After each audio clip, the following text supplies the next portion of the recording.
Okay. Hi, everyone. Hi. Welcome back to episode 9 of the GirlyPop TV podcast. This is your co-host, Blindfoldhero. And this is your co-host, Koolkayak. Hello. She, they pronouns. Yes. Oh, and I go by she, her, hers pronouns. Yes. Today's episode is going to be about LGBTQIA plus and our experiences regarding that in light of Pride Month 2025. Yay, Pride Month. But first off, before we get into that, we haven't done a podcast in basically a month. So what have you been up to? Well, since the last podcast episode, which was the Asian American podcast episode, and there's a little joke I like to make that we're no longer Asian American and that we're only gay. And then afterwards, we're neither. we're white and straight. Just kidding. But since then, I went to Nashville to hang out with some friends. That was really fun. It was really hot, and we had Cracker Barrel, which is, you know, an ideal Nashville staple. And then I went. So that was the first weekend after the Asian American podcast episode. And then the weekend after that, I went to an anime convention where I dressed up as Luffy from One Piece again, but in a different outfit. So this time I dressed up as his Lucy outfit, which is where he's like in disguise. So he goes by the name Lucy instead of Luffy. And it was really fun to meet a lot of other One Piece cosplayers as well. And then that was Memorial Day weekend. But that was a really nice weekend because we basically just got to go to the con and like relax and just chill out and do nothing for Sunday and Monday because the con was only on Saturday. And I feel like I've been traveling and doing stuff like so many weekends in a row, like just having like those 2 days to relax and not leave the house and not do anything at all was so needed. Like you just need a day to rot, you know? And then right after Memorial Day on that Tuesday, I went to Florida to visit some family for a week. And then right after I got back, had another friend over. And right after he left, the same day, another friend came over. Actually, the same friend from Nashville. And then she came over for like 4 days. And then Popcorn left on a work trip. And then she finally just got back. And now we're here. So it's been you've pretty been busy. Very busy. Yeah, like I literally still have the air mattress on the floor of my room because we also got more people. So Popcorn's cousins are coming over this Thursday, Thursday and Friday. Gosh. So we're just gonna leave the air mattress here. Like don't even bother to pull it away. And then so Popcorn's cousins are coming this Thursday and Friday, and then on Saturday and Sunday, the friend from Nashville is coming back again. And then I think that'll be it until... Things are going to slow down a bit after that? Well, we have 1 weekend of nothing. And then after that, we're going to Florida to surprise my friend for her birthday. And then after that, I might go to Pennsylvania for July 4th. And then after that should be slower. Until... Oh my gosh, you're traveling so much. Until I go to Lollapalooza for twice in Chicago. Oh my gosh, you're living life. I love that. Yeah, but sometimes I just need like a weekend to like it's nice to do a lot of things, but I'm also a huge introvert. So I like to stay home a lot. Like if there's nothing going on, I will literally just stay home the entire time. And like not go anywhere. And sometimes you just need those days where you just do nothing at home. And I feel like I haven't been having that lately. So I'm like missing the days where like, you know, I don't have anything to do, but I don't have anything on my schedule. Not that I say I'm not grateful that, you know, all these friends and family, I can get to see all of them and they're coming over to visit. So I'm very grateful for that, but it's also tiring. No, I get that. I get that. But I feel like it's also, I don't know. That sounds really fun. Yeah. And you'll have your downtime. It will happen eventually. Yeah, for sure. But it does feel like you're like constantly having something. Yeah, every weekend, literally every weekend. Yeah. But what about you? What have you been up to? At least the last month I've been working a lot. Working a lot. I did stream more often. Yeah, I noticed. You stream so late though, so I'm like, it's hard to catch it. But I always try to stop by when I can. Yeah, I know. I saw you stop by and I was like, Yeah. it's like 1 a.m. for you. What are you doing here? No, I just see like, sleep. I'm like getting ready for bed. I'm like, wait, Kayak is live. I have to join real quick and say hi. Thank you for joining. Even though it's late, I always try to join if I can. But because it's late, I do miss a lot of your streams. So I'm sorry about that. No, that's okay. No, I mean, I stream pretty late and technically I don't have to. I just find it weird to stream during the day. Ironically, we're streaming during the day right now. Yeah. I don't know if you guys are watching the stream live right now or watching on YouTube, you notice that, at least for me, my lighting is pretty different because my window is like right here and it's like so bright and I'm like, I'm not used to this.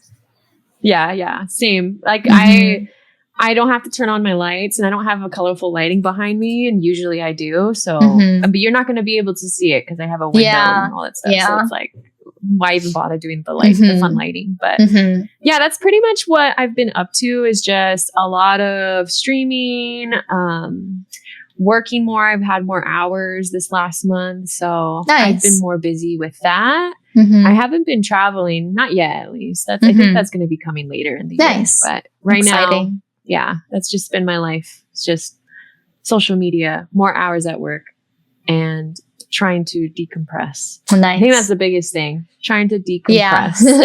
Yeah, that's good though. Like I said earlier, you definitely always need your relaxed time, your chill time. But yeah, so it is Pride Month. We're going to be talking about LGBTQIA plus issues and our experiences with it today. And if you didn't know, we're both queer as well. And I'm wearing my kind of Pride shirt. Yeah, I guess it counts. It's a rainbow. I don't think it's supposed to be Pride. I think it's just a rainbow shirt I bought on Uniqlo in Taiwan. But, it counts. It counts. So, I feel like it's still on brand. Yeah, it counts. So, happy Pride, everyone. Yes, happy Pride. I didn't wear anything like that. I got this jean dress and I really love it. Oh, wait, that's a dress? Yeah. Oh, I didn't know that was it. I thought that was like a shirt. I'll do a fit check. I love it so much. It's so cute. Wait, it's so cute. Oh my gosh. I know. I love it so much. It's really cute. That's really cute. I love it. It gives me like indie artist vibes. I can kind of see indie, that. I was farmers market, like that kind of vibe. Like what? Like farmers market vibes. Like cute. Like cute, indie artists selling albums at a farmers market and plants and stuff. That kind of vibe. I don't know. Yeah, it's really cute. I'm honored. It's really cute. I love it. When I saw it, I thought of like what was it? I was just gonna say something. Oh, I thought of a painter. Like I'm like a painter. Yeah. That's cute. That's the vibe it kind of gives me. I love the outfit. Thanks. Very girly pop vibes. Yes. So in light of Pride Month, we're going to be talking more about our experiences in being queer and just part of the LGBTQIA plus community. Did you want to get started in kind of explaining? Sure. So I think first off, we're going to say how we identify ourselves on the spectrum. So personally, I don't really like labels for myself. So I just classify myself as like queer, I guess. Because I don't know, like I think labels are really important for those who want it and like need it, and it's like something to describe yourself as, right? And something you can identify yourself and connect to. But for me personally, for myself, like I feel like I don't really like labels because I'm like I don't know why. I just don't really like labeling myself, I guess. And like I feel like sexuality is such a big spectrum, like. For me, labels feel kind of restricting, I guess. Because, like, if you say, like, you're a lesbian, then it's like, you're like 100% girls. Or if you're gay, it's 100% guys. But sometimes it's like, it varies, But I would say I like 99% girls, And maybe 1% is, like, anime boys. Because I feel like there's some, like, I watch some anime and I'm like, wow, that guy is really attractive. Like Gojo from Jujutsu Kaisen. You've probably seen him around, like the white hair guy. I feel like, yeah. Yeah. So I'm like, yeah, he's really attractive. And there's some really attractive anime guys. So I'll give that the 1%. Otherwise, I'm 99% more attracted to girls. Yeah. But yeah, I would label myself as just queer. Yeah. Yeah. Yeah. Yeah. I'm gonna have to agree with you, especially on the labels part. That's exactly what I wrote. I feel like labels are very helpful for other people, and go you with like figuring out what label adheres to your identity. Personally, I have also felt labels are restricting, and they have frustrated me more than actually thrill me and, you know, feel good. So I don't really adhere to labels, and which is why queer has felt the most. If I'm going to identify with a label, I guess like that has felt the most, because sexuality is such a spectrum. And like for me personally, I have, for years, I identified myself as bisexual, but as I've gotten to know my sexuality more, it just has felt more to say that I'm queer, because I have felt attraction towards men. I have felt attraction towards women. I have felt attraction towards people who are non-binary. So, I mean, that's why I'm just kind of like, you know what? Just whatever floats my boat, whoever I like, whoever I love, that's who it's going to be. Like, it doesn't, the identity or the labels don't help me. So therefore I'm not going to like really focus on that. So let me see if I'm missing something. Yeah. Because I feel like it's difficult for people because they're like, sometimes you're trying to figure out what box you fit in, you know, like where you belong to. But sometimes it's not like there are 6 boxes. You have to pick a box to go in. And maybe it's not a box at all. Maybe it's just a river. Like, and you just go, like, there's no one, you know, point you have to be at. And maybe sometimes you can float that way or that way, you know, doesn't matter. So. Right. Yeah. And that's why, like, sexuality truly is a spectrum. And, like, I know sexuality can change for me throughout my life. Like, it already has, like, since I was younger to now. And I'm sure when the older I get, I'll get to know more about myself in different ways. And so that's why I'm just like, I'm just going to let whatever arises and what speaks true to the feelings that I have, because it really is about your experience. It's really about you and what you feel, what you're attracted to, if you feel the attraction to anyone, and, you know, stuff like that. So that's why it's such a singular, it's such an individual experience too. Yeah. Yeah, for sure. I totally agree. In regards to gender, personally, I identify myself as a cis female. So I don't have a lot of, like, what's the word? Discrimination for my gender. What's the word? It's hardships for my gender identity. Yeah. But at the same time, like, we're women. So yeah, that's true. That there's hardships in that. But I know what you're saying. That's true. Like, you don't feel for someone who is not a cisgender, you compared to that, you don't have that many hardships. Right. Yeah. Okay. Yeah. I also identify as cis female, but I don't know. Sometimes I feel like I have like a little bit of gender fluidity, and maybe that's why I've identified with she, they, is because like, I know there's something more than just female there. Yeah. I don't know how to describe that. This is something I'm still uncovering, but like, I feel like my gender identity is more than just female, and I don't know how to interpret that. But that's and again, I feel like gender is on a spectrum too. Like, you don't have to be 100%, you know, girl or 100% boy. Be somewhere in between too. You know, like, I feel like it's all like on a spectrum, and you can feel or be whoever you want to, and that's okay. Yeah, exactly. But overall, like, I have felt very strong within being a woman. Like, that has still felt like near and dear to my heart of who I am too. But definitely, like, there is some fluidity there. Yeah. Yeah, for sure. Nice. So what has been your experience being part of the LGBTQIA community? Well, as somebody who has identified as bi, there is a lot of like biphobia within the LGBTQ community. Yeah, there is. Yeah, there's a lot of people who just don't. I don't know how to explain it. It's such a touchy subject. Yeah, I feel like. Well, it's like, I mean, I know a lot of my friends are also bisexual, but maybe they've only dated men. And then people would like question their bisexuality and be like, oh, are you really bisexual if you've only dated men? Like, if you haven't dated women, how would you know? You know? And stuff like that. Like, how would you know you're bisexual? Yeah.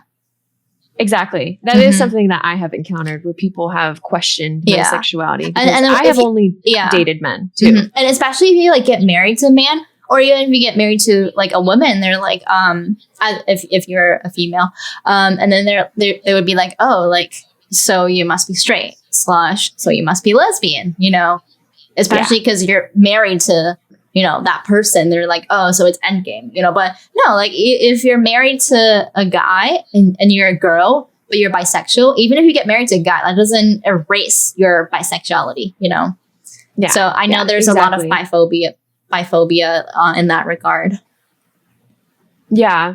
And I think because like I've primarily dated men in the past, people have also questioned my identity. I mean, I've questioned my identity when I didn't realize that, you know, sexuality is a spectrum. Like before I really knew and like got educated with my own sexuality and stuff like that. And that the fact that it's normal to be like, kind of like my attraction changes and all that stuff. I would just like freak out. Like, have I been misidentifying myself this whole time? And that just would cause an identity crash out, honestly. And I have like, confided to people who turns out I shouldn't have confided with about my sexuality because it turned into, judgment and, I think the doubting someone's sexuality and thinking that you know someone's sexuality when at the end of the day, it's your own experience and there's no way someone can tell you who you are other than yourself. Yeah. Like who are they to tell me what I am? Like they're not me. How did they know? Like, I don't get it. Yeah. Right. And so that's what I had to come in terms with because there were a lot of people that I've encountered that are like, you sure about that, girl? And it was just kind of like, wait, what? Like, it isn't about just who you date, but it's also about the feelings that you have, the attractions you feel. It's an internal experience too. It's not just what's on the outside. Yeah, exactly. So yeah, I think that was like the biggest experience I've had regarding that. And like, yeah, I think that's like the biggest one is just like encountering a lot of biphobia. Yeah, for sure. And it's difficult when like even other, you know, members of the LGBTQIA plus community are also biphobic because I'm like, you're also queer. How do you not understand? It's like, yeah, I don't know. Like, I don't get it. It's like this comparable to when like a minority discriminates against other minorities, you know, like, like people who are also queer discriminate against other queer people. Oh, there's also a lot of transphobia for sure in the LGBT community, which I don't understand because I'm like, we're all queer together. Like, why do we need to fight amongst each other? Right. Yeah, but I know there's also a lot of like so much transphobia. Like biphobia, like just a lot of discrimination, even like against each other, like members of the same communities. I was like, I don't get that. When the whole point is supposed to be like love is love. Yeah, like, that's exactly. The primary thing when it comes to pride is it's all about love is love. So we have to spread that love even within each other because well, people who are heterosexual and who are hateful or homophobic or just flat out or anti-LGBT, we have to stick together in order to deal with that hate. In order to counter the hate, we need to show love, you know? Yeah, exactly. So it makes me think of like minorities who vote for Trump. I'm like, you know, like how? Yeah, I'm like, okay. But yeah. And even like another experience that I have encountered was like this whole queer baiting stuff. And especially when I was still really trying to figure out my sexual identity and like really questioning like, what the hell am I? Am I just straight? Like sometimes I'm like, damn, am I straight then? Because like, I have only dated men. So then I should identify as straight, right? When like, no, you feel an attraction, you're already questioning. That's already a sign that you are kind of like leaning towards queerness, whatever that is. It's sexuality is a spectrum, right? So it's like, even the fact that I have felt attraction already tells me, okay, yeah, like I feel this way towards women. I feel this way towards men. But for people to like, again, assume your identity and then like also to blame someone for queer baiting, I think that's also like unhelpful, unproductive, and not in support of the whole process of figuring out your queer identity. Yeah. And I actually wrote this down for later when we talk about like LGBT representation in media, but I feel like I could just touch upon it real quick right now, but like there's already like not enough LGBT representation in media, but I feel like the ones we do get are like queer baiting, you know? So it's just so frustrating to see that. Yeah. Yeah. And like, I feel like the people who should be casted should be ones who have, you know, are part of the LGBTQ community because they can tell that story way more. I mean, not to say that there are some actors who have done a great job in presenting that, but I think just giving the opportunity for someone who also has gone through it. Yeah, I totally agree. To be on the screen and be represented in that way. Because there is media that's supposed, you know, that's queer that I know the people casted in there identify as straight. Yeah. And there's a lot of media like that. Yes. Yeah. So, yeah. But yeah, what about you? What's your experience like? Or how has that been for you? Yeah, I guess in terms of coming out, I think I started to question myself in high school. Because I felt like attraction to women. But I felt like in my head, I would always think like, oh, like this is wrong, you know? I shouldn't feel this way.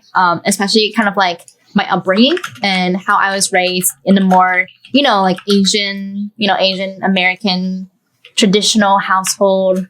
You know, they're more conservative in that regard. So I feel like I felt maybe before high school too. I don't know. But I did feel attraction to women. And I think it was in high school where I began to, you know, embrace more of that. And I told myself in my head, like, oh, I probably am somewhere on the spectrum, probably not straight, you know. But it was a big secret until college. So I feel like, and also in like middle school and stuff, you know, like all my friends would have crushes on guys, but I would never have a crush on a guy. So I feel like that's a very universal, like the lesbian experience where all your friends would have crushes on guys, but you would not. And I would like, but like all my friends would. So I would lie. I would be like, oh, I have a crush on that guy.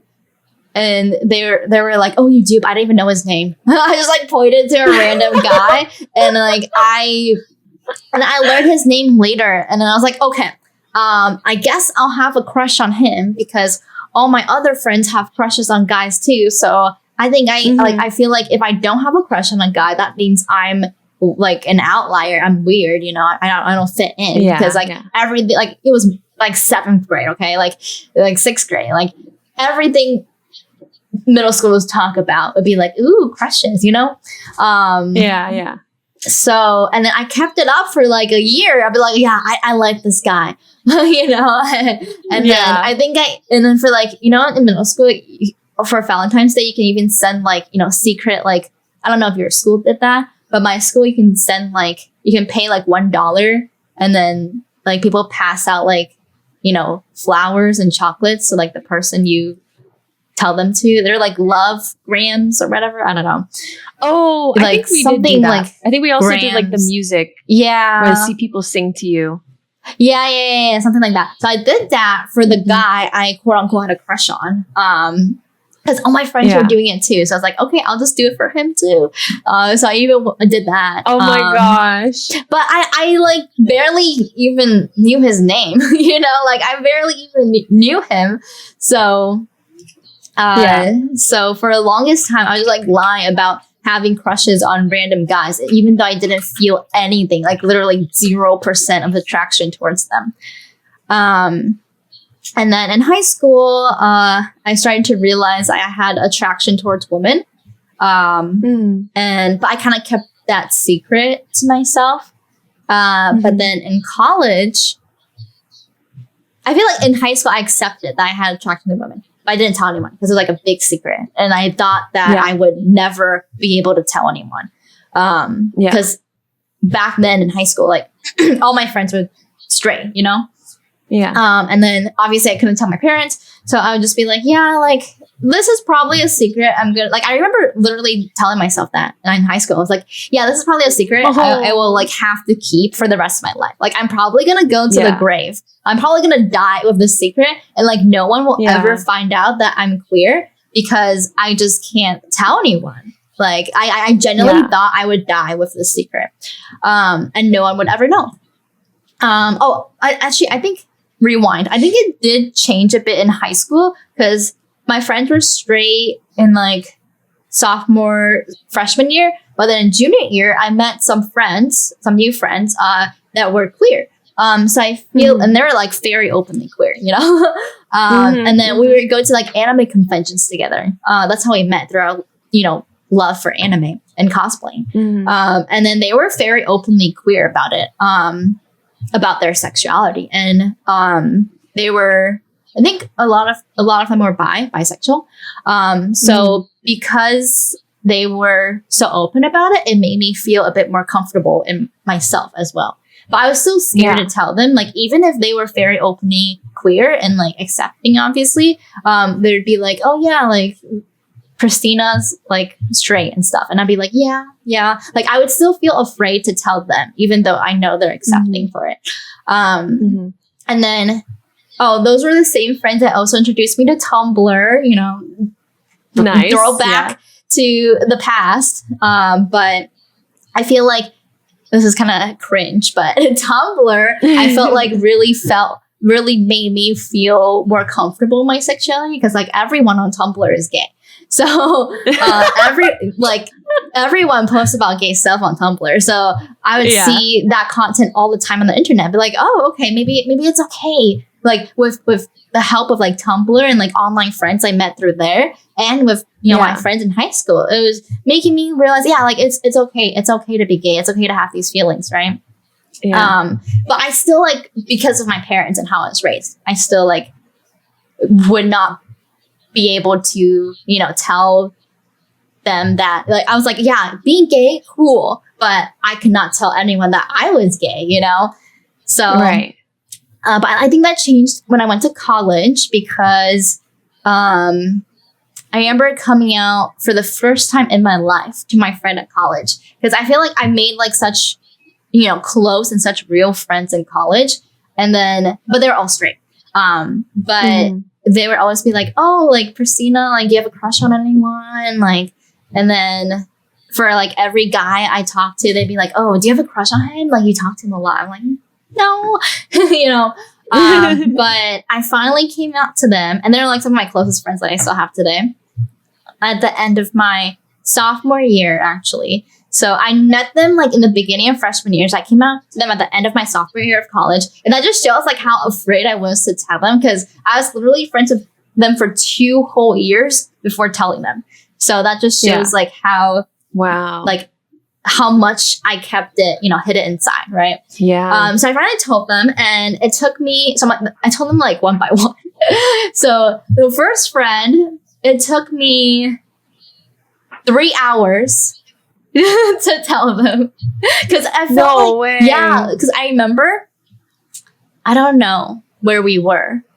Because I remember we were, like, I think at her dorm or something. So I was like, oh, like I just felt like it was a big secret, and I felt like I was hiding a secret from them, you know? So I felt like, I'm the kind of person that can't do secrets. Like, I feel so much guilt, like, holding secrets in, you know?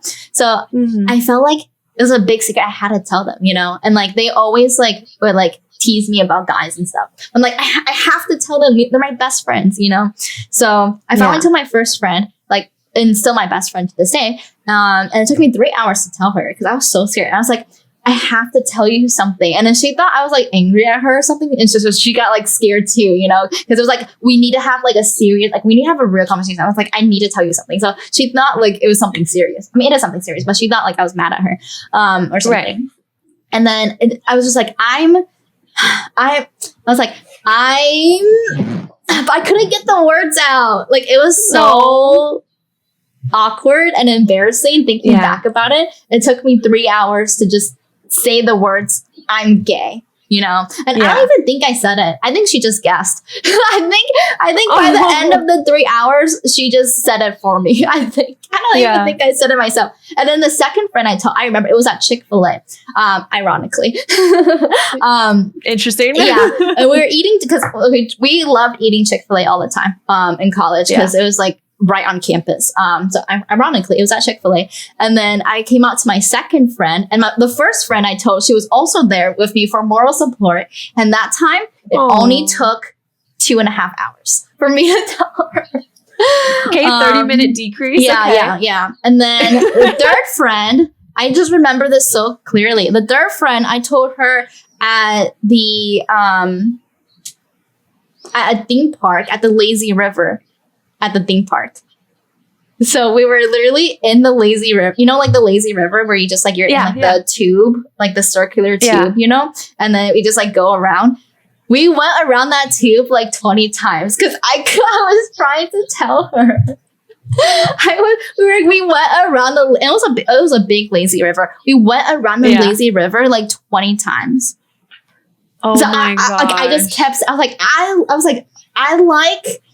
And I couldn't get it out. And then it was so funny. My friend was like trying to guess what I was saying. I was like, I like, and she was like, tall guys. I was like, no. I was like, I like, it's like blonde guys. I was like, no, I like, and she was like, short guys.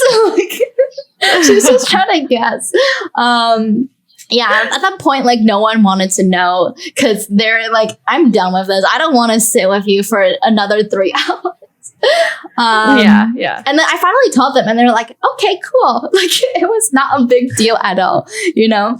And another friend, like, oh my gosh, I don't know why I just didn't do all my friends at the same time. I told them all, like, one-on-one. And at the lazy river, that friend, the second friend I told, she was also there as moral support. And I remember another friend, I was telling her, I think it was also at a restaurant or something like that. But it took me a really long time to tell her. And in the end, like, I had to like write it on a piece of paper and show her because I couldn't physically say it.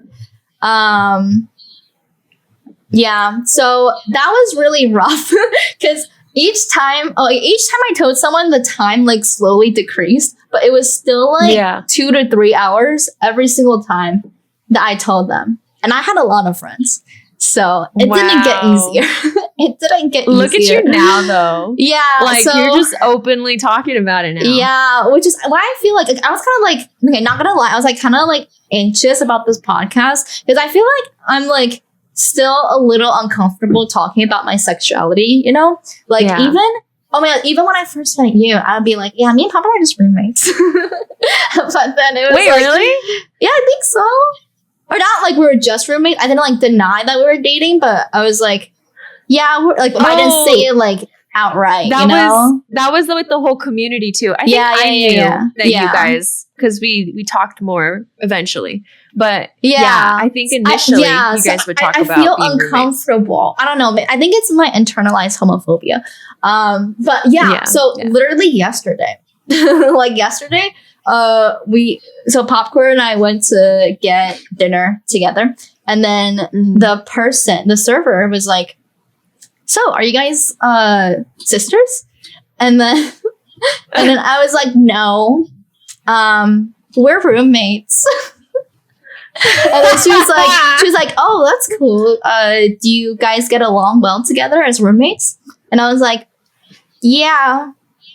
Yep." And then she was like, "Oh, yeah, because I know I've lived with like," she just like kept going. She's like, "Yeah, I've lived with like some roommates that I don't get along with well, and it was like a hard like living together. So I'm glad you two get along well together as roommates." And I was like, yeah. Interesting. I was like, yeah. But I'm like later in my head, I'm like, wow, I'm so homophobic. I should have just said that we were dating, that we were like girlfriends, you know? Like, I'm like, like, why did I say at the same time we were roommates? But I feel like a part of me is also like none of their business. Yeah, I feel like a part of me is also like scared because like, you know, in this political climate right now, I'm like, what if I get discriminated against? That's fair. You know, That's like fair. I can't hide that I'm Asian American. I can't hide that I'm a woman. But I can hide my sexuality. So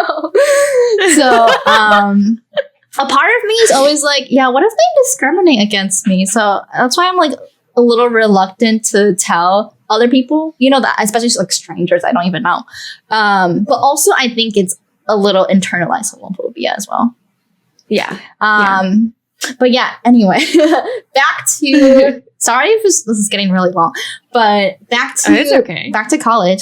So it took me like 2-3 hours to tell like all my friends. I remember one of my friends, I even told him through Facebook Messenger, and like I was like, I have to tell you something. Like, I always start off with that. I don't know why. I always said, "Hey, I need to tell you something, period." So they always think that, like, I'm like angry at them. I don't know why I did that. Yeah, that would stress me out. Yeah, my friend told me that. I know, my friend kept saying it stressed her out because she thought I was mad at her. And I was like, "Hey, I need to tell you something, period." And they're like, "Okay, what?" And then I was like, well, ...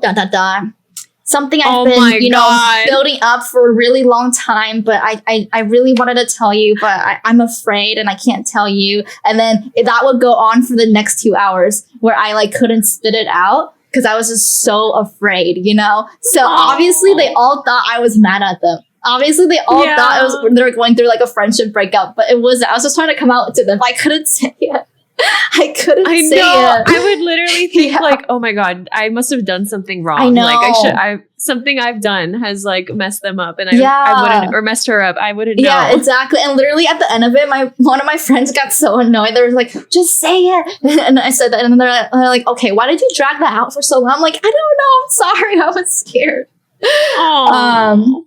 But yeah, at the end of it, like no one like cared anymore because it was just like 3 hours of just me like, well, I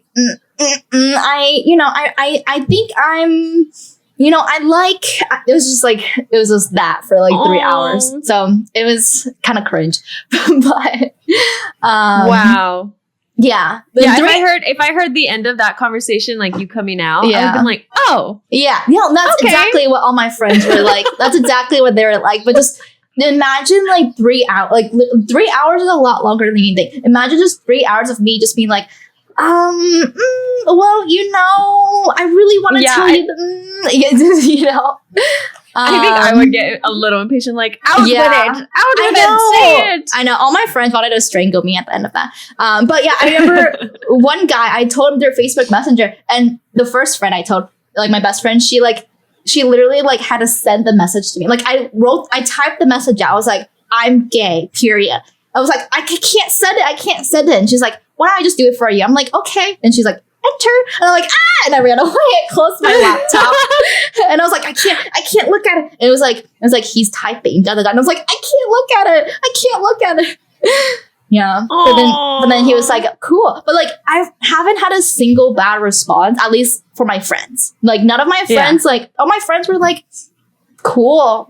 Like they're like, I don't care. Awesome. They're like, I don't Yeah. care. Cool. Thanks for telling me, you know, so. But even if that was the response for all of them, I was still scared to come out to them, you know? Like, it doesn't get easier. It doesn't get easier. So, which is why I'm kind of like shook, honestly, that I'm saying this right now in front of a live audience. I am too. So you're right. When I first met you, you would just say you and Popcorn were roommates, and you wouldn't really detail your. I knew you. You shared with me. You didn't feel comfortable sharing. And so, like, now that we're doing years later since I've met you, we're doing this podcast and talking openly about our experiences is really big for you. That's really awesome. I think I'm just like, after I came out to my parents, I'm like, I don't care anymore. Like, my parents were the biggest hurdle. Okay. So I feel like, because I told all my friends before I told them, right? So after I told my parents, I was like, okay, I can tell anyone now. I don't care anymore, you know?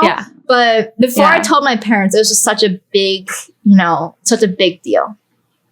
So, That's awesome, though. So, but it was like, because I feel like people frame coming out as like one experience, you know, but you don't come out just one time. You come out for the rest of your life to every single new person you meet. Like, you're always coming out. It's always a process you have to go through for the rest of your life. It's not just one moment, you know? Because I feel like that's a good point. Yeah, movies and, you know, media, whatever, like, they make coming out as like, I'm coming out. Like, I'm going to do it once and that's that, you know? But you're always going to be coming out for the rest of your life. So, wow. But yeah, so I just remember coming out to all my friends in college one by one. So that was such a kind of cringe when I think back on it. But back then, I feel like I was a different person too. I was very awkward and embarrassed and afraid and anxious and nervous about who I am. And I feel like college also, like, you know, coming out to all my friends, it also, like, before that, I also had to learn more about my sexuality as well. You know, like, I had to fully embrace and accept my sexuality. Because before, I think in high school, when I said, like, that was the first time where I started to embrace, like, not being straight. Like, at first I was like, yeah, maybe I'm bisexual, you know? I feel like that's always, like, the step between bisexual, like, you know, lesbian, you know? But I feel like, but in college, I feel like that was a point where I, like, started to accept that I feel like I like girls way more than I like guys. So I don't think I'm bisexual, you know? So it was also a process of me embracing that. Yeah. Right. Wow. Yeah. Well, I think the fastest time I ever told anyone in college was Popcorn, because she came out to me first. And I was like, oh, me too. So... Oh, nice. Yeah, so that was the fastest time. But every other time it was like 2-3 hours of agony for both me and the other person.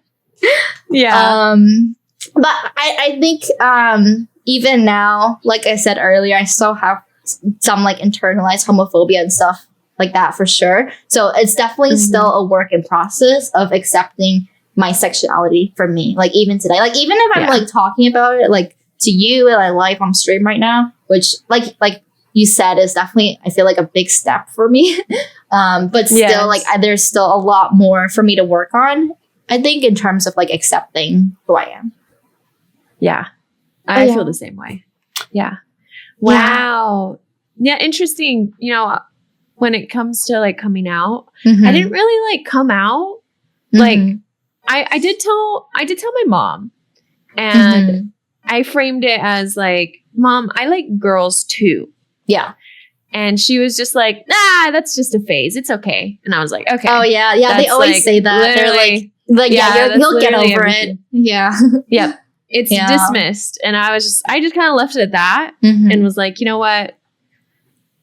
Whatever happens after this. But, there are just people I have not shared it with, and I don't feel the need to share. And it's just more like it doesn't come up organically.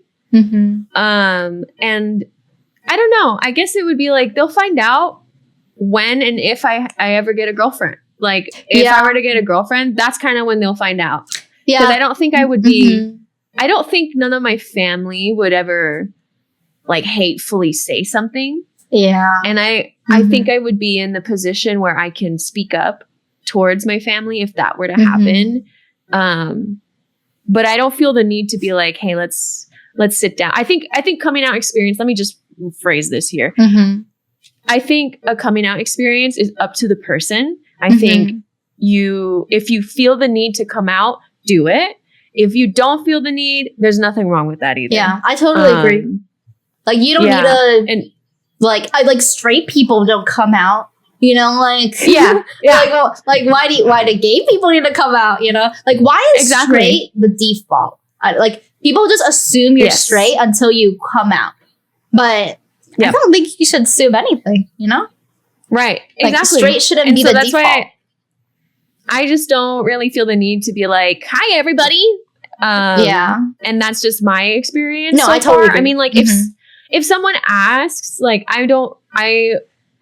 well, now I kind of feel like, I guess I'll just identify as queer. But even when I say that, sometimes like, it's so weird. And this is probably my own, like trying to figure out my sexuality and maybe some internalized homophobia too. But I sometimes feel like a fraud when I say it out loud to somebody, especially someone I don't really know.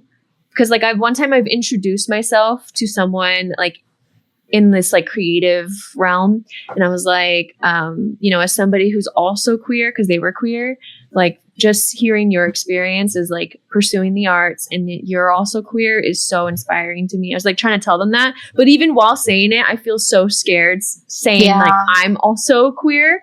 Because I get that. I don't know. Maybe it's the biphobia I have received where like people have just assumed I was straight or like, just like overall that or like that I'm a queer baiter. Like I feel like I'm going to receive some sort of rejection or like doubt cast it upon me. And therefore I've internalized that. Maybe it's that.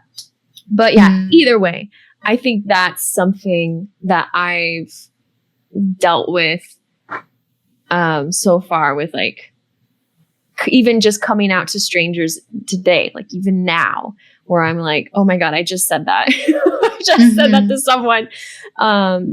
But yeah, so I think I kind of forgot where I was going with this, but yeah. I'm also nervous when it comes to talking about my sexual identity too. I don't really openly talk about it on like Twitch streams, like on my streams at least. You know, I'll talk about it with friends and stuff, but otherwise like on my streams, I'm not super open about it. I mean, I'll talk about women here and there and like I have spoken more openly as of recently. But in the past, that is not something I would like openly talk about. I think for me, like I think Twice, like if I'm talking about like K-pop, I'll be like, wow, Twice is so hot. All of them are so hot. I love women. And I just hope they pick up the hint. You know, I'm just like, I need you to, you know, get the hint. If I keep talking about how hot Twice is, like that sauna clip where I'm like, sauna clip is so I'm funny. like, oh my God. Like, I think it was, so Twice has a Japanese member, Sana, for those of you who don't know. And I was watching their Field Special music video and the last shot is just her with like pink hair in the rain staring at you. And she looks so hot. And in that clip, I was literally like, oh my God, Sana's so hot. Like, I'm gonna throw up. I'm gonna vomit. I'm gonna freaking throw up. Like, and then like, you know, if you don't get it by then I don't know what to tell you. You know? That's still one of my favorite clips. I think that, by the way. Yeah, you clipped that. Yeah. It's still one of my favorite clips because it's just like, I'm gonna throw up. Yeah, I didn't really talk openly as much. Here and there, I'll sprinkle it, but for the most part, I kind of just like didn't really share my sexuality up until recently. I think that's when I've been a little more open with sharing. And like, I feel a lot more set with like, this is what I've dealt with. This is who I am. I'm still learning. It's still a process. There's still fears. There's still insecurities, but like, I'm still uncovering that, and that's okay. Yeah, for sure. That's part of the that is part of the process. Ultimately. Yeah, me too. I think also it's a little easier for me because, like you said you would probably never really tell anyone unless you actually get a girlfriend. I do have a girlfriend, so I feel like for me it's easy because if I go anywhere with her, they're like, "Who's this?" And if it's someone I know, I guess I'd be like, "Oh, my girlfriend." Yeah. But for strangers, sometimes I still feel nervous to say my girlfriend because I don't know where they are on the political scale, So I feel like it's hard in today's political climate as well. But and like my boss literally asked, like, why did you move from insert old city to insert new city, And I'd be like, oh, I moved because my girlfriend got a new job. So that's like kind of me coming out too, but indirectly, So I feel like it's a lot easier for me to tell people now that I'm actually dating a girl, right? No, exactly. And like when I told you about my hour-long sessions of me trying to tell my friends, that was all before I like actually dated someone, So I feel like it was really hard, but I feel like ever since dating Popcorn, it's been like a lot easier because it's like, it just kind of comes up that, oh yeah, I have a girlfriend, and and also because it just comes up indirectly in conversation sometimes, and also because I know that she'll be here to support me, and I'm not alone in this as well. So yeah, exactly. Yeah, and I like even when I'm talking to family members right now, currently like. It's always the first thing they'll think of is like, oh, when are you going to get a husband type of stuff. Yeah. And like, I do have like cousins, especially. I've never come out to them, but I think they just know. I don't know. I think they just know. Yeah. Because like one time my grandmother was like, yeah, when you get a husband or like stuff like that. And then my cousin has come in and like, or a wife or whoever, like it doesn't have to be just a guy, a man. And I was like, yeah, you're right. Thank you. Thank you for saying that. I love that. So it's just like, I don't feel the need to correct because there really is no need until in the event that something were to happen that's other than the husband. You know what I mean? Like, so yeah, until then.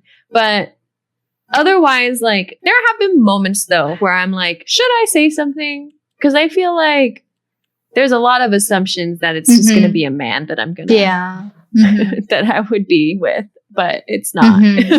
Yeah, exactly. And again, why is straight the default? So yeah, exactly. But it's so complex because even with some family members, like I can hear the homophobia or just like, they just are very ignorant when it comes to gender identities.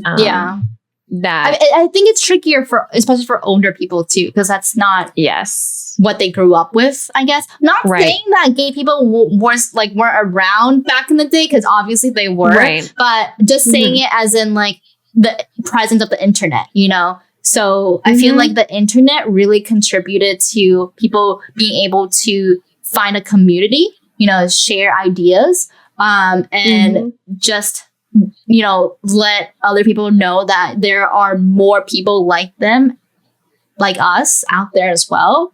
And the presence of a community has really been fostered by the internet.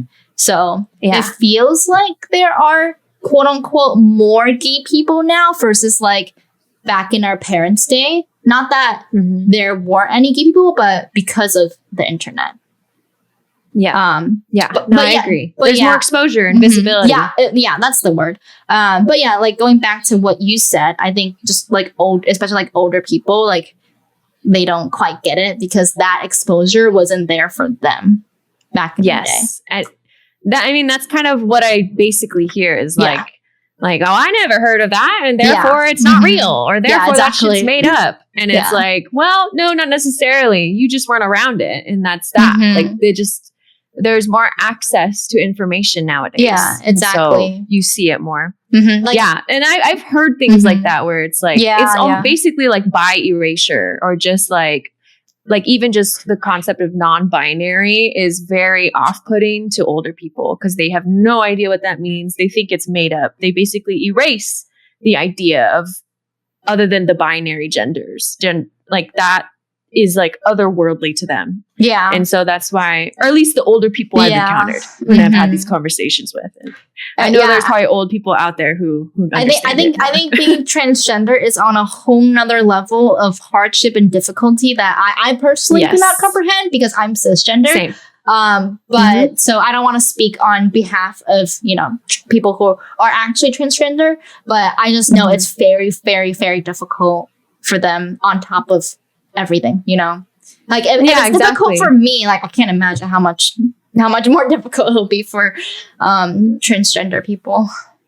Yeah, exactly. And just hearing those, comments, I'm just like, okay, dude, like I'm not going to be the one to educate you because Google is for free.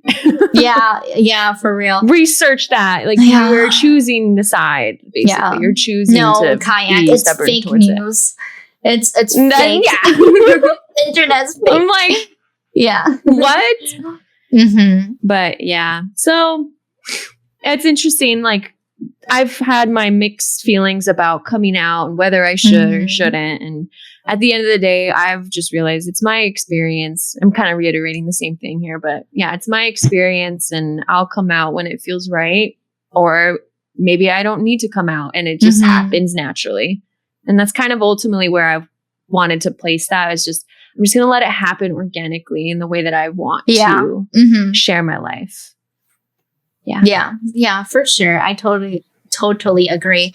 And on the subject of that, like, I think intersectionality too is also a big like struggle a lot of people go through. Like, for example, like, like the Asian, like American plus queer experience, right? Or like any intersectionality with like minorities, like even like religion, race, ethnicity, gender, like all of that tying together into like the queer experience too is, it makes a lot of people's experiences very different, but also similar. Yeah. So it's hard. It's hard for sure. But I think there's a lot of factors. Yeah, for sure. But I think with the internet, like I was talking about earlier, I think the internet, as much as I hate the internet, like it has really been able to bring communities together and really been able to like let us advocate for like these issues and raise awareness for like social justice and activism towards definitely LGBTQIA issues and rights, and as well as other intersectionality as well. Yeah. And was there anything else? I was just saying, speaking of LGBT issues, oh no, you're good. I think for Pride Month, right? It's interesting to see that, I don't know if you've noticed, but there's like less Pride merch from big corporations this year. I didn't notice that. For example, Target. You know how Target always does their huge, Pride section, but they pulled back on that list here. So I read online that 39% of big companies actually plan to scale back public Pride Month engagements this year due to the current administration. So that just makes me think, wow, was it ever real? Yeah, I think all of it was a political ploy. Like it really shows you how much this stuff is politicized and more for corporate greed rather than actually in support and showing visibility to these. Yeah. And like the people. White House this year, like didn't even like acknowledge Pride Month. And they used to in the past. Which is on brand. Which is on brand with the current administration. It's just sad to see, But yeah, so I'm like, wow. And I feel like a lot of corporations also try to profit off of like Pride as well, which feels kind of gross to me, because I'm like, I don't know, like trying to profit off of a community's hardships, and like struggle, like very, very real struggles and hardship and discrimination and prejudice. Like, but you're just trying to sell t-shirts. I don't know. Yeah. No, and I think at the end of the day, like, especially, I don't really shop at Target anymore. I've been trying to not shop there whatsoever. And like, it doesn't surprise me with Target. And it's just sad. Like, once you start seeing like how much it really is about just like corporate greed and money. And like, at the end of the day, it goes back to that. Like, it makes it just seem like a show. It's just a show, a performance in order to gain money for themselves. And I would rather support queer-owned businesses than to support I totally agree. A huge corporation. Yeah. I totally agree. So that's why I think it's important that we're doing this podcast, even though we're not like a big, podcast creator. Yeah. I feel like I think we talked about this in like the content creation episode, which you should watch if you haven't already. But for us to be able to impact and influence and affect even just one person, I think it's really important, because maybe it's like a ripple effect. Maybe we affect one person and that person affects another person and that person affects another person, and it'll just spread out like that. So, I think agree. LGBT representation is really important. That's another thing I wanted to talk about, like representation in media. Like you said earlier, a lot of LGBT representation is just queer baiting, which really sucks. Like you get maybe for example, like two female characters that are really close to each other, like who, major chemistry, major sparks fly, and then last episode, time skip, they get married to men and have kids and children. Like, so stuff like that. I'm like, okay. Or where not trend, but the cliche, I guess. I don't know. Where all queer characters die in media. I'm just like, no way. Yeah. Or not all, but like a lot of like gay couples or lesbian couples. People are like, they always die in like movies and media. I guess I never heard of that cliche. Yeah. Huh. Yeah. Oh, yeah. The trope. That's the word. The bury your gays trope. Yeah. It's where. Oh my God. A lot of like, they like movies and shows, they have queer characters, like queer couple, and they get together, and then they get killed off at the end. So we're just like, we just want queer characters to live. Yeah, the bury your gays trope. Yeah, that's gross. Yeah, but that's terrible. But people are like, yay, because like LGBT representation, because they actually get together. But then they still die at the end, and the straight characters live. So I don't know. So there's that. That's icky. Yeah. Yeah. I also like, there are more now, but you don't really see like queer love stories. Like the primary love story you see it's heteronormative, like within the romance and films, but like you don't see, at least in the mainstream, like theatrical releases, any like love stories between a couple that is queer. Or if there are like queer movies, it all has to be centered around the fact that they're queer. Like, all movies, that part. Yeah, maybe like the entire movie is about them coming out, which I do love a good coming out story. Like one of my favorite movies, Love, Simon, is about him coming out. Amazing movie, 10 out of 10. I love that movie. But why do all movies with queer characters have to be centered around the struggles of them coming out? And then, or be focused around the fact that they're queer? Like, why can't you just have a normal like rom-com movie and they're coincidentally, queer? Like, why does the movie with queer characters in it have to be all about the fact that they're queer, No, exactly. Like, I want to see just a story about two people falling in love. Yeah. And like having their happily ever after, wherever the story leads to. But it's like just two queer people, but it's not like it's not based off the fact of their queer coming out and queer, only their queer struggles, like just a romance story. Because I feel like if you make it about them being queer, it's like kind of saying that being queer is something that isn't like normal, I guess. It's something that isn't regular. So it's something special. So you have to make a movie about it, right?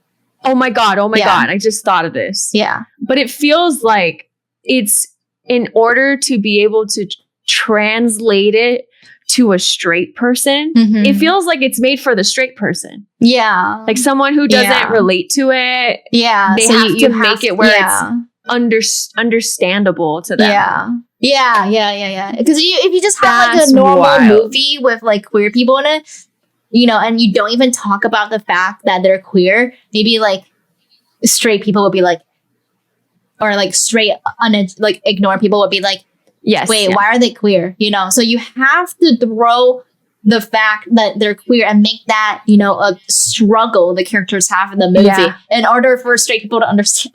That I know, I just literally thought that right now, where I was like, oh my God, it's made for straight people. It's not made for everyone. It's made to be digestible for straight people. Wow. Light bulb moment.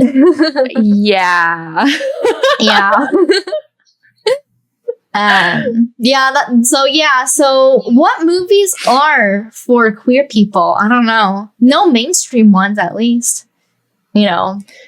Yeah. I mean, the ones that I've liked are problematic too, still. Like, I love Rocky Horror, but I know that's a problematic. Because it's just so, it's like very hyperbolic and like kind of makes queerness more like villainized in a way.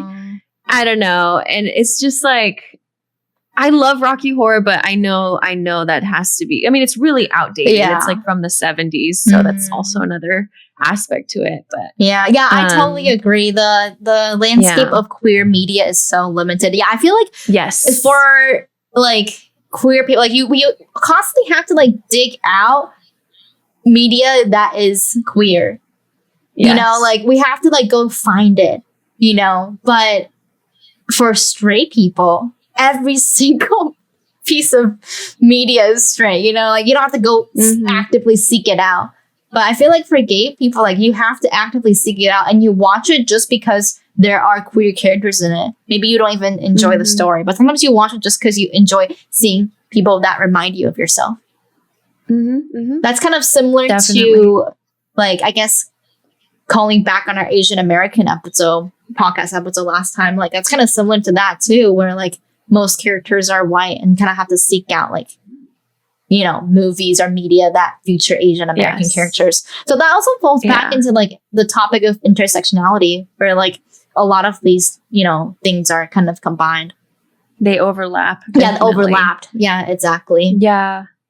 Yeah, I, you know, just thinking about like the tropes that we're talking about now. There was an episode in The Last of Us where there was a gay couple and like intern.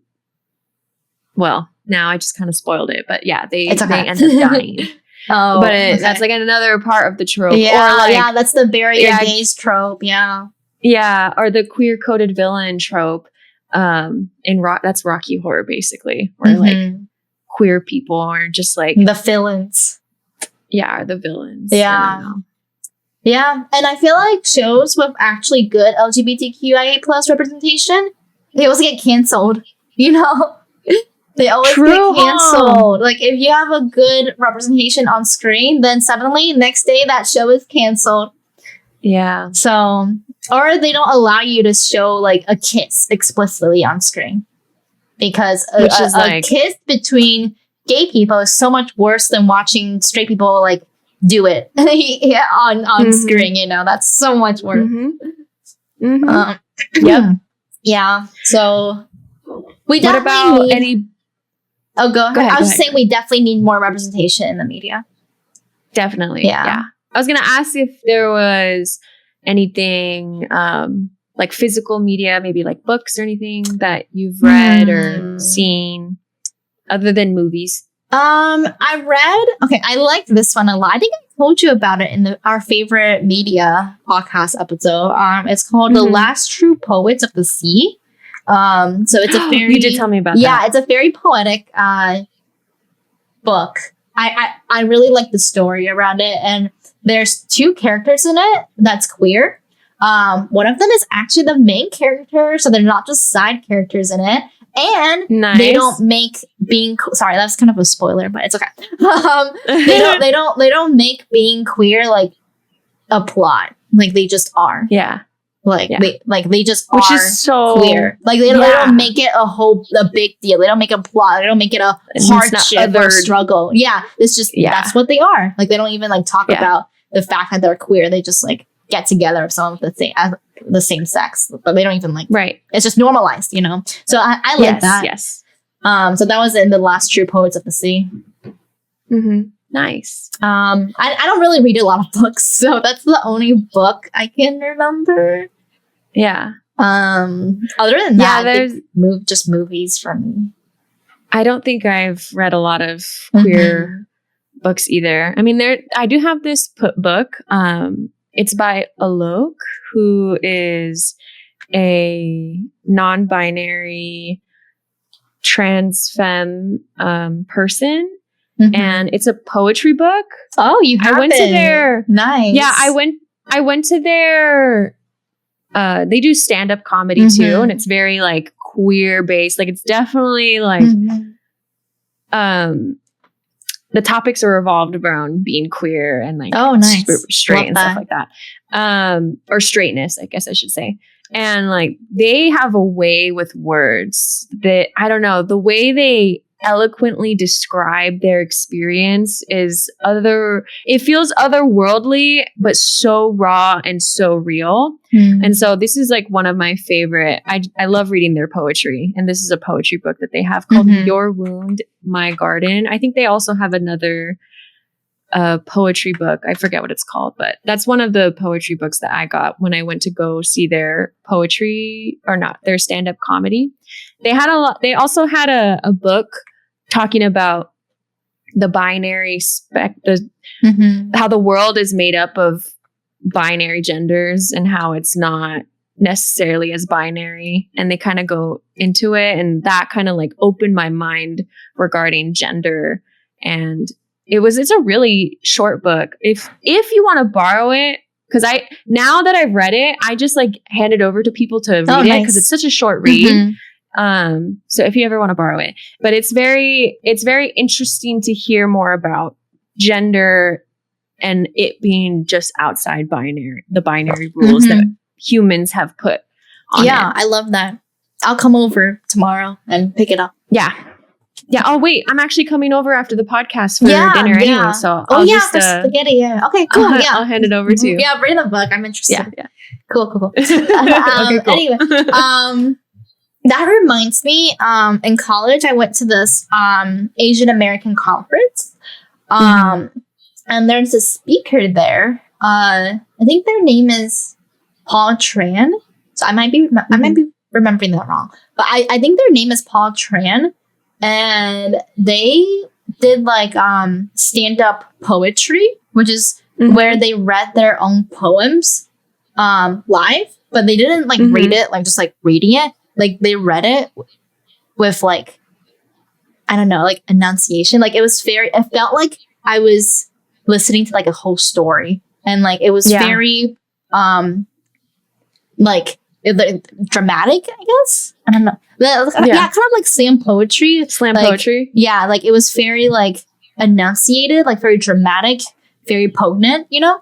Like a monologue, essentially. Yes. Done in poetry form. Yeah, like a monologue, but with like poems that they wrote. That's so cool. I love that. It was so. I remember there was one about birds. I don't really remember all of it, but I just remember I was like literally like blown away by it. Like it was so. Like it affected me so much. It was so good. I kind of want to look them up right now because that was like years ago, and I still remember that moment. Like that poem was so good, and they have poems both about being Asian American and about being queer as well. So I was like, wow, relatable. Yeah. So that was like, really cool. Regarding poetry real quick, slam poetry is a whole nother like way of conveying a story. Like it would be hard for me or I feel like it would be hard for me to write like that. Mhm. Like it's just another style of writing that I haven't. I love that. Yeah, They're haven't so explored. talented. It's really cool. Mhm. Yeah, it's awesome. They're so talented. I love that. Yeah. But I think, I don't really read a lot of books. And I feel like a lot of the movies I watched are also like movies about queer people being queer, and being queer is the whole plot. Yeah. I mean, I guess Everything Everywhere All at Once was kind of nice because that was like Yeah. the main character's daughter was queer, and they talked about But it there being was a- queer, right? There was a coming out aspect to Yeah, it. Or like, but I kind of like that. Oh, go ahead. sorry. It's like my favorite movie. So I was going to say that I know there was a part where she talked, where her mom was introducing her or something like that. And then like she pulled her mom aside and was like, why are you lying? You're like making up a lie about me when that's not true. Or something of the sort. I didn't even watch that movie. It's been a while. I know there was an interaction where it was like, you don't have to lie. Why don't you just tell the truth about who I am? Essentially was what it was. Which I kind of like they added that component because it's an actual experience people go through. Rather than like, it's not the sole focus about her either. The movie wasn't about the daughter being gay, right? It was about other, multi-verse things. Yeah. But I kind of like the coming out experience, and like, because it also ties to the intersectionality between like being Asian American and being gay that I was talking about earlier, like the Asian queer experience, right? I think Popcorn said this in the chat earlier. The familial obligation and the selfishness of wanting to be yourself, like be gay and come out to your parents and be loved by them, but also when your parents don't accept that, and the only way to make them happy is to be straight, you're kind of stuck in that loop of like, you want the you want to make your parents happy, but you also want to make yourself happy. But what if the only way to make your parents happy is to make yourself unhappy? So I feel like that's a common experience a lot of like queer Asian Americans go through, specifically. With like Asian American parents. So I kind of like that they added that in the movie, because that's what that reminded me of. Yeah, I liked it too. It's my favorite movie. Yeah, I need to watch it again. Me too. It's been a while. It was so good. Yeah, that was such a good movie. And like all the multiverse stuff was also really good too. Definitely. Yeah. Michelle Yeoh is like amazing. One of my favorite actors. Yeah, I love her. Yeah. Anyway, I think there's some. I wanted. Oh, go ahead. Sorry. No, go ahead. Go ahead. I was gonna change the topic. Okay. If you're gonna keep the content, I was just gonna say there's also some other movies I heard were really good, like queer movies. I heard Call Me by Your Name is really good too. I haven't watched it though. I haven't watched it either. And there's a movie called Booksmart, which is also about two queer characters. I haven't watched that either, so I wanted to watch. I've watched clips of it. I haven't watched the full movie. Yeah, but that was what I was gonna say. So go ahead. Yeah, I was gonna say. I wanted to ask about like what your. I know there's a difference between identifying as queer, but then there's also having queer expression. So I guess like what does that mean to you? That's a good question. Queer expression. Okay, that's a really good question. Thanks for asking that. I feel like I don't have a lot of queer expression because I feel like I'm very straight passing, right? Because I feel like at least I think I'm very straight passing. Well, Popcorn thought I was gay in college. I mean, sorry, she thought I was straight in college. She actually had a bet. Wow. She actually had a bet with her friend, like her friend who was also gay, a guy friend, and the guy bet that I was gay, and then Popcorn bet that I was straight. No way. She has a bad gaydar. Clearly. But I feel like I'm pretty straight passing. For queer expression, I don't really do anything. Like I don't ever wear anything like rainbow, and like I don't know. Like I don't. Yeah, I'm very femme, so I feel like I'm very straight passing. Yeah. Other than when I, obviously like hold hands with my girlfriend in public, then maybe not. Yeah. But then people still ask if we're sisters. So maybe that's still straight passing when I hold hands with her. So yeah.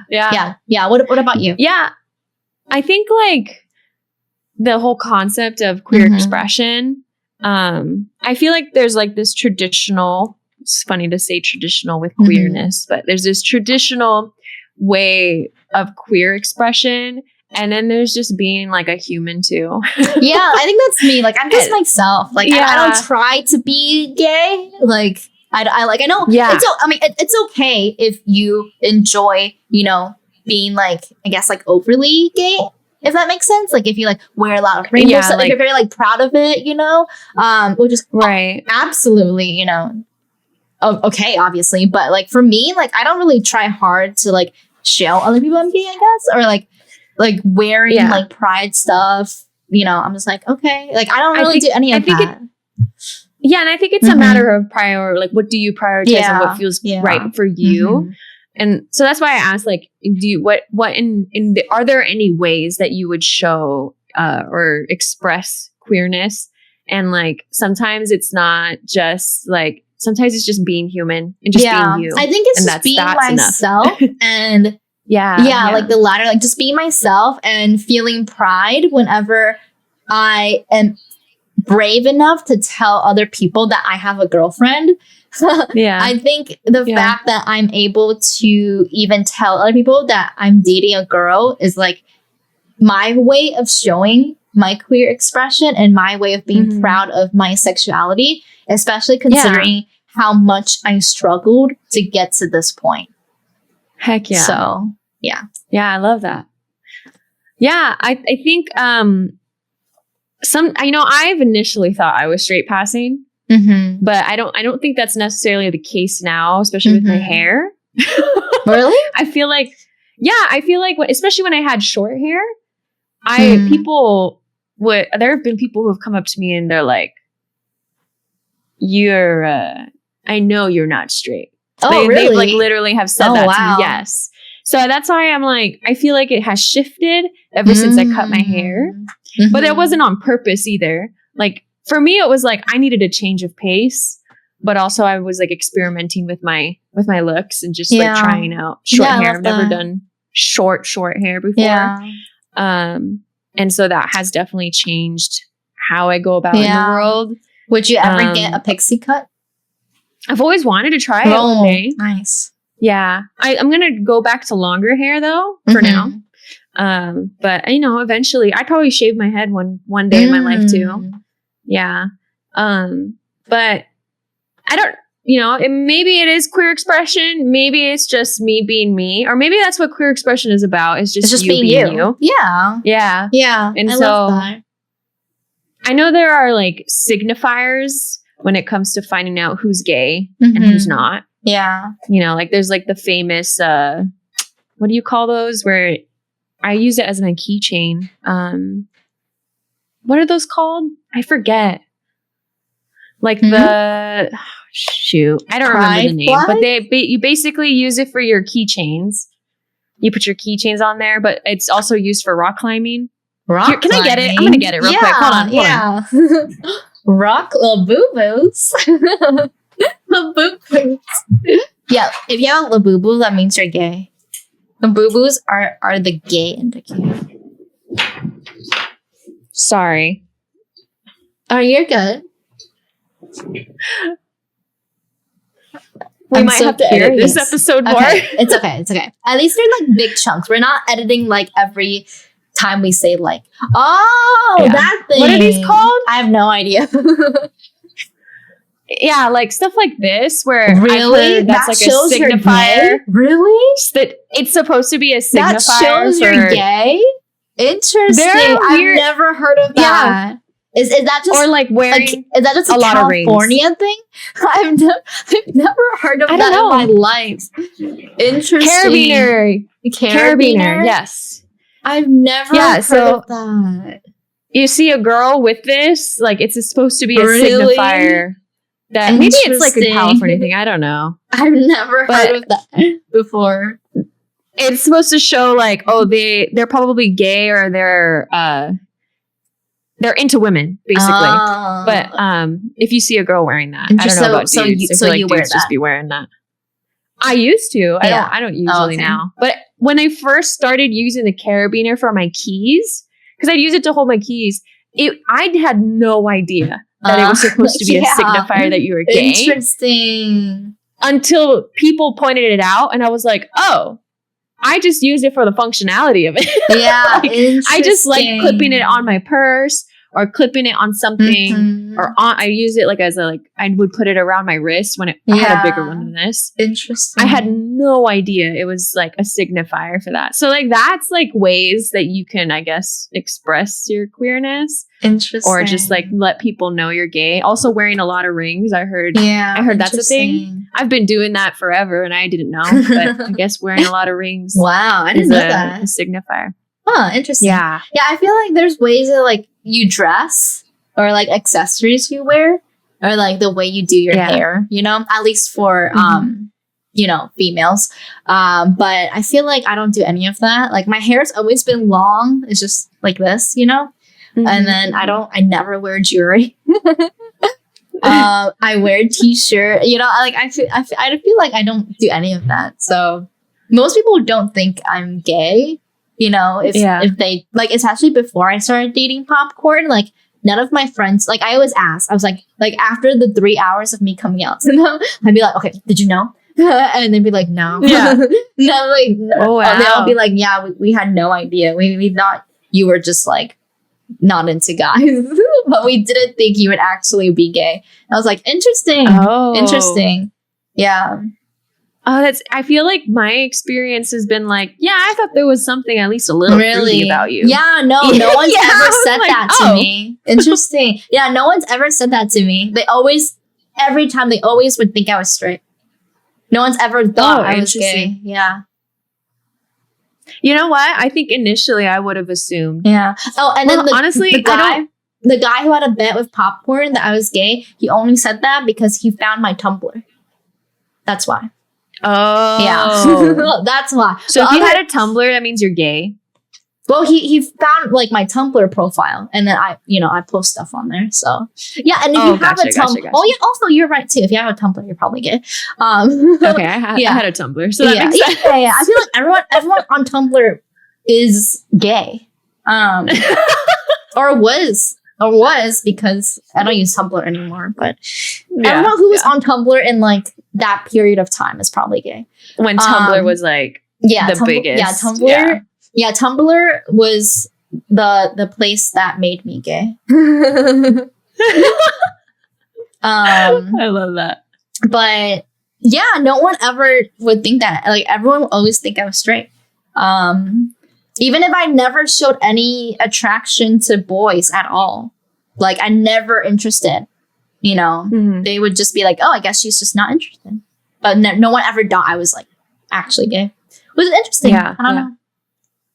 That is interesting because I know like one of my hurdles that I've gone through, and I'm sure there's other women who also who go through this, is like in search of male validation, like the whole concept of like centering men in your life versus decentering men, like that it all comes back to wanting male validation, and that I feel like that's something that like the patriarchy and just what women are taught essentially, unless you were like grown up in a way that you weren't taught that. But I feel like media kind of like, especially older media where it's like centered around getting a man's attention. Yeah. I feel like that teaches women that that's what you're supposed to do, or that's normalized or something, when like, no, we should not normalize that. Yeah. This is not about like wanting validation from a man. It's about, you know, coming to your own. Why does it always that's what it should circle be about. Back to the patriarchy? It always does. Really it always does. I hate that. Yeah. I know. Yeah, that's terrible. But anyway, you know, I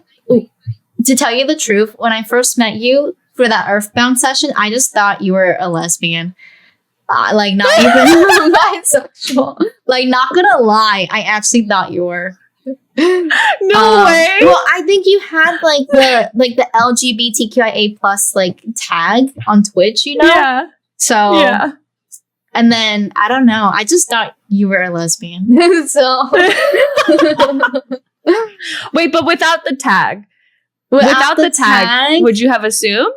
Probably not. Without the tag, I would just think probably queer, but I wouldn't think lesbian. But I think with the tag, I thought you were a lesbian. Oh my gosh. Yeah, I don't know interesting. Why. I don't know why. But yeah. I don't know either. I mean, I have gotten people who have asked me that too. And I was like, oh, I didn't know. But I definitely thought you were queer from that first raid. That one fateful night when we were playing Earthbound. The night that changed it all. Yeah. Yeah. But I definitely thought you were queer. Also, I feel like a lot of people on Twitch are queer too. So that's a good point. It's a good point. Twitch is or at least the people I've been meeting. There's a lot of queer. Yeah. Twitch is the new Tumblr. Just kidding. Imagine. Just kidding. I was like, I don't know about that. There's too many incels on Twitch. There's a lot of incels. Yeah. So just kidding. But at least a lot of the people that I know on Twitch, though. Yeah. Same. But yeah, let me see what else I wrote. Oh, I just wrote just some stuff that I was looking at in terms of LGBTQIA plus issues and how there's less access to healthcare and housing that a lot of people honestly don't realize because they're being gay just means you someone of the same sex, but they don't realize it also means affects a lot of other things outside of just who you date and your relationship. Yeah. It affects so many things. Barriers to healthcare too, particularly transgender individuals who actually need access to LGBTQIA plus affirming healthcare, and also housing too, because I know a lot of LGBT individuals are more susceptible to homelessness due to wait, what did you say? Susceptible. Oh, susceptible. Yeah, that they are more affected by homelessness because of family rejection. Okay, got you. Yeah, that. At first, I was like, "What word did I just hear right now?" Sorry. So yeah, that. Papa always makes fun of me for mispronouncing words wrong. I didn't know that fact though. Yeah, I didn't know that. About housing specifically. Yeah, because they're more likely to be homeless due to especially teenagers. Minors. Because of family and societal rejection. And then obviously it's hard for a teenager to get a house, or apartment. Yeah. And also LGBT individuals are at higher risk for mental health issues due to all the discrimination and prejudices. Wow. Yeah. So it's housing is a really big issue amongst LGBTQIA plus youth. I didn't know that. Because a lot of people get disowned by their parents for coming out, which is really, really sad. So I feel even if I've personally had a lot of struggles with coming to terms with my sexuality, I feel like I have it much better off than a lot of other people because I've never been homeless. I've never been scared I won't have somewhere to live. I've never been... Yeah, or just your life is in danger. Yeah, I've never felt like my life was in danger. I've never felt like I couldn't get healthcare. I've never felt like my parents were going to disown me. I've never felt like my parents were going to not love me anymore and kick me out. So even if I've had my, struggles, I'm that's still uncomparable to what a lot of other, people in the community go through. Yeah. I mean, it's not to say I think comparing each other's traumas. Yeah, that's true. Having a hierarchy is could lead to dangerous territory that's unhelpful. But I understand what you're saying because there is a huge heaviness when it comes to especially being trans and openly being there's a difference between you're trans, internally, you're trans versus openly choosing to be presenting yourself like that in the world and walking around in the world like that. There's a lot of dangers walking around like that. Unfortunately, like it is truly sad that is the case. And like, you know, there's a lot of violence. Like you have to be towards people wary of hate crimes and harassment. Yes. And I'm like, that's terrible. Like you just have to live scared. I don't know. Like I honestly don't understand people that like discriminate against people of the LGBTQIA plus community, because it's not like it's affecting you at all. Like it's literally not affecting you at all. You know, like why do you discriminate against it? It's literally not affecting you at all. Like it doesn't change how you live. It doesn't make you less wealthy. It doesn't. It literally does not affect you. I know you'd never, if you hate them, like don't talk to them. Don't interact. Like why do you have to actively hate and discriminate? Like I honestly don't get it. Like it blows my mind. I don't get it either. And well, like from what I'm understanding about it, like I think it tells a lot about the other person who's committing the hateful acts or whatever they're saying hateful is. Like it shows more about the hate that they have in their heart and maybe even like the restrictions they have within themselves, to see someone who is freely showing up despite how much hate, a good point. Despite bigotry, that they're showing up and showing hate. I feel like that really shows that's how so much true. they are so restricted and how much they hate seeing someone in their love and their freedom. Yeah, that's such a good point. Because there's so much freedom in showing up like that in the world, to be authentically who you are, and bravery despite what everyone tells you the way it should be. And that's why it's huge to show up like that in the world. And I think there's a lot of people who don't quite understand that. It's like especially the people who are committing or you know, showing hate towards those people. Which there's no reason to. Like like you were saying. Why do they feel the need to do that? Like when you could, it's so much freer to just show up with love versus to show up with hate and anger. And honestly, it's about them. Like I found that it's just easier to love than to hate. Like hating like takes up so much energy. Like when I'm upset about something, when I like hate something, I'm like, it takes up so much energy. It makes me drained, exhausted, and fatigued. And loving someone doesn't take much energy at all. It feels free and easy to do. So why anyone would ever choose hate over love, to me, is like unfathomable. Yeah. And you know, you could even say the same, like, here's just like a counterpoint. And this is kind of a little bit outside of, you know, LGBT, but like, you know, even with the people who show up with hate, like what if we showed up with love towards the people who show up with hate? Because what have they gone through? Not to say like, I'm not trying to excuse any behavior. Let me get that straight. But what have they gone through where they think that that's okay? Where they think they can express that or feel entitled to share this or to commit whatever hate crime they're committing? Like how much hate in their heart, how much insecurity do they have? Like to show up with love in the sense of like, I'm so sorry that this is how you feel. And that sucks that you are spreading that hate and you are spreading your trauma towards other people. And to like empathize with that. I don't know how to, but also I'm not trying to justify either. You know what I'm saying? If we really want to be spreading love, it also has to go towards the people who are showing up in hate. Does that make sense?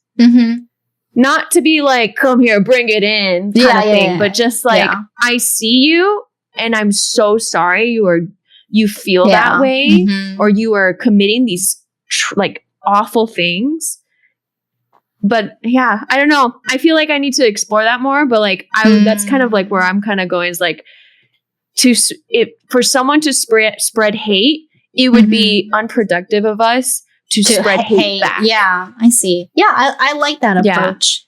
Like you kind of have to be the bigger person, right? Like you're just like, you're hating and that doesn't affect me. So, but also, I'm just going to live my own life.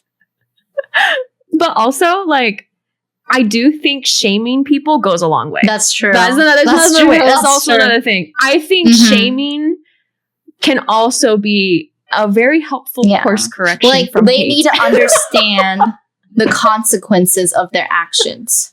Like you can't just forgive them blindly so they think they did nothing wrong. Like they need to understand what they did is wrong and face the consequences of that. But after they do, like don't waste your energy into hating them because they're trash. So just focus your energy on yourself. That's kind because showing up with love doesn't have to be like that doesn't affect me because that feels like more like indifference and not caring. But like it like showing up with love could also mean showing up with love for yourself and not giving, you said, the energy towards someone who's showing up hateful, even if it's towards you. Like even if it's a personal attack, realizing like what does that person have to be going through in order to be feeling so entitled to share that? Like they must hate themselves. Like honestly, they must hate themselves where they think they have to spread hate like that. Yeah, I see that. I'm on my soapbox right now. I see that on the internet a lot because I always see like sometimes I see a lot of homophobic comments on like Instagram and stuff. So sometimes I get like really angry about it. But then later I'm like, why did I waste so much of my energy feeling angry at it? Like I literally don't know this person. I don't know their name. I don't know what they look like. It's a random username on Instagram saying homophobic, transphobic comments. Just block, move on. You know, like I shouldn't spend some of my energy into something that doesn't matter like that. So that's still something I'm trying to learn and work on. No, I get you on like where to choose to put your attention and your energy towards, because that can greatly affect you over time if you are choosing anger and hate. When it could be love and understanding. But love also looks like boundaries and respect. Right. And definitely make sure to love yourself for sure. Yes. But I do think there are some people who don't deserve forgiveness as well. Like, if you like, for example, kill someone because of a hate crime, you know, you obviously don't deserve forgiveness and should go to jail for the rest of your life and rot there. But I think what you're saying falls in like, you shouldn't direct like your energy into that hate, like, because that's just draining your own life energy. So just try to focus on yourself, which is easier said than done. Obviously, if you're going through such a hard situation like that, obviously you need time to hate and like time to get over it. Not also, I feel like that's saying like that's bad too, because like saying you should get over it, but maybe it's okay if you never get over it. Yeah, it's okay if you never get over it too. Like I don't want to say like get over it, you know. It's okay to never get over it too, but it's also important to, you know, focus on love for yourself, you know. I think I'm more saying this not towards like horrendous hate crimes that are involving people dying. Like that is a whole nother level. Of course. That's different versus like bullies on the internet or like people saying some shit in your life, you know, like you're where your attention goes, energy grows. So for sure. That's kind of the basis of where I'm going. So then choose love, choose what's joy. I totally agree. Yeah, especially on the internet. Like earlier I said I hate the internet, but I love the internet in the sense that it fosters community and brings people from all over the world together. But I also hate the internet because it brings a bunch of incels together as well. And I don't know. But I guess it's just like the internet is great, but finding like is ignore the bad people on the internet, find community with the good people on the internet. But but I agree. I feel like it's so complex. Like even saying this right now, I'm like, I don't want anyone to feel like I'm dismissing anything, justifying. That's not at all what I'm trying to say. I'm just like more about like for your own sake of love for yourself and like self-compassion, coping through self-compassion and coping through the hatefulness that's so prevalently around us, especially in today's. I don't want that to get misunderstood. No, I totally understand. Like, especially in today's political climate, I feel like it's just brought out a lot of bad people because they feel emboldened, like empowered to say these bad things and aggressions and stuff because there's a leader who encourages that, so that's kind of also what I'm like gearing towards is like we're really in a time where hate is very in our faces and like choosing love is so important right now, choosing joy. I agree. Because it comes down to us building a community together, and like even within LGBTQ, but also just like as individuals coming together to defy hate in general. Like, it all starts with choosing love. And that's kind of what I mean. Like, not necessarily towards the hate crimes. Sorry, I'm like, I don't want to get canceled. Yeah. No, I get what you mean. Obviously, like a physical hate crime is very bad. That's a different story. Yeah. I mean, not saying verbal hate crimes are not bad, but you guys get the point. Yeah. Hopefully that's understood. Yeah. I guess moving forward, we need more social justice for like LGBTQ rights, especially in like today's environment. I think it's really good to continue advocating for these issues and for more rights, because I feel like nowadays we have more rights being taken away than we have that are being given to us, So especially with like transgender issues, I feel like recently it's so sad. Like recently there's been so many rights that are being taken away from transgender individuals. Like I just can't imagine being a transgender person in, at least in America's, political climate these days. Like that's so devastating. So we want to have get the rights we lost back. And don't settle for there, but continue to advocate for more rights. But it's very hard for sure, especially if you're just like one person. You're like, what can I do as one person? But I think that's the importance of like community and coming together, even like through the internet and organizing for activism.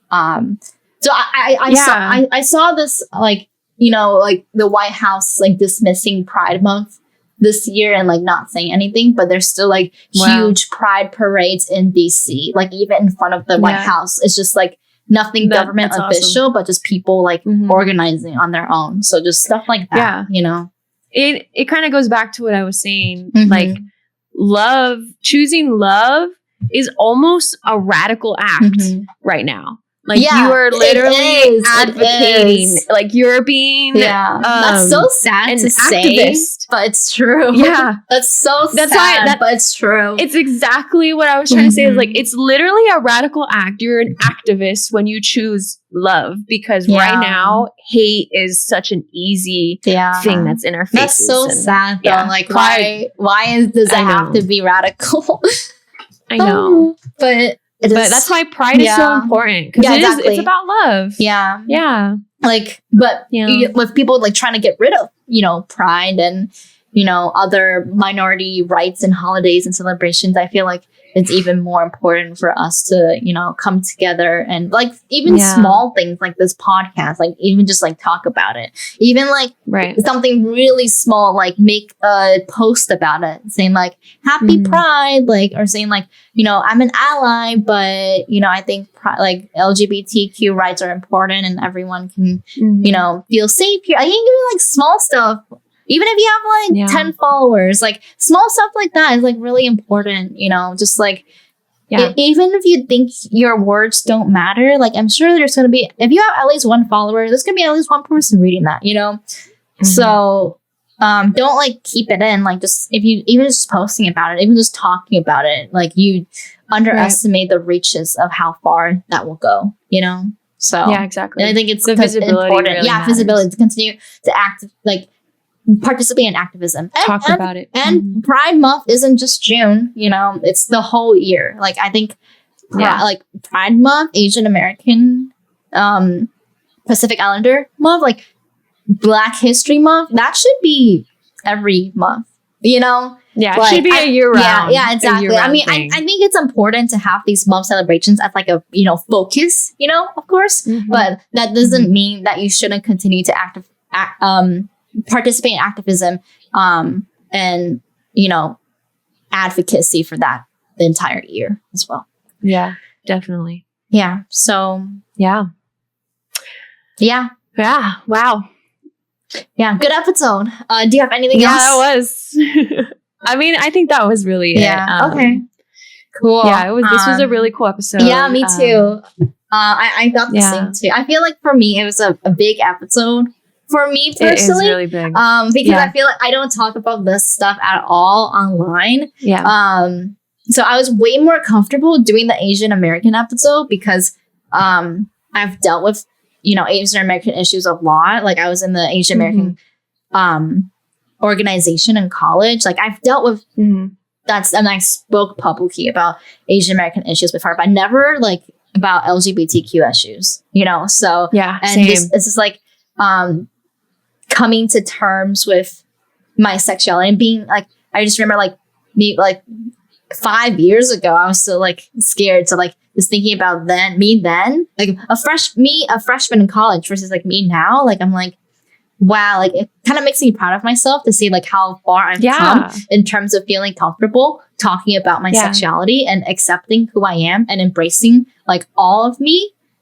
Even the parts that people might not see, but embracing that that's still part of who I am. So I feel like this episode was also like a step up for me and, you know, accepting myself. So yeah, I liked it. Oh, I love that. Good. Yeah, this is really big and you should feel proud because it's huge. Just hearing your story and your journey and then now seeing you now, that's really amazing. Yeah. Oh, thank you. I also agreed. Thank you. I also agree that this is really big for myself too. I mean, you know, I do share this here and there with the community as of recently, but like having a whole episode and really talking about it and diving in deep about our journeys and stuff, that is not something I would have felt openly, easily to be able to open up about that, before versus now. I love that. This is really, really big. And it also feels like, an act of like solidifying my acceptance towards myself too. Yeah. An act of love towards yourself. Yeah. But I think it also helps to have someone else to talk about it with you together. Yes. You know, like if I was doing this podcast alone, I'd be like, I'm gay. Okay, that's it. Bye. you know, like, yeah. But I feel like it helps to have someone who can relate as well. You know, to everything and talk about it. So yeah. So we're both women. We're both Asian American. We're both queer. Yes. Amazing. I know. Girly pop things. Yeah, just girly pop. # just girly pop things. Yes. Okay. Yeah. Thank you everyone for watching or listening. Yeah. Let us know more about, you know, if you also have gone through any sort of queer experience. We'd love to know more in the comments. Or if you're willing to share, of course. But overall, thank you so much for listening and watching if you're watching on Twitch or YouTube. And find us more on either of those platforms, Twitch, YouTube, Spotify. You can hear more about our podcast there. And until next time, see you later, cuties. Yeah. This is your co-host, Koolkayak.